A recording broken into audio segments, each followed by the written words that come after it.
وفي وقت الشدة كنا موجودين بفضل الله سبحانه وتعالى لكي نقوم بموقف تاريخي.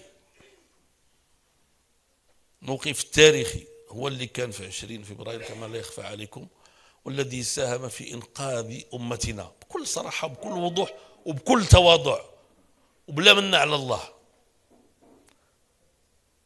حيت كاين اللي حتى هذه بغى يحيدها لينا، كاين اللي حتى من الصف ديالنا كيبدا يدخل ويخرج في الهضره. هاد الامر هذا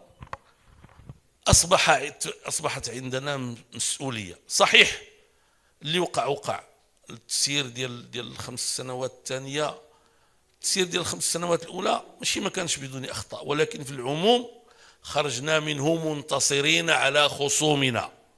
نحن عندنا خصوم طبيعيون. واش الديب غادي يتصاحب مع الحولي؟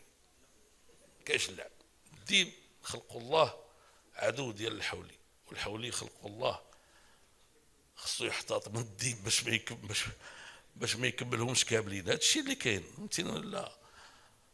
وانا هادو ما تنسميهمش يعني هادو ماشي غير ذئاب، هادو عفاريت وتماسيح، يعني عفاريت بالمعنى السلبي ماشي بالمعنى الايجابي. بما سيدنا سليمان كان عنده العفاريت. فخصنا ننتبهوا لهذا الشيء اللي الله سبحانه وتعالى اعطانا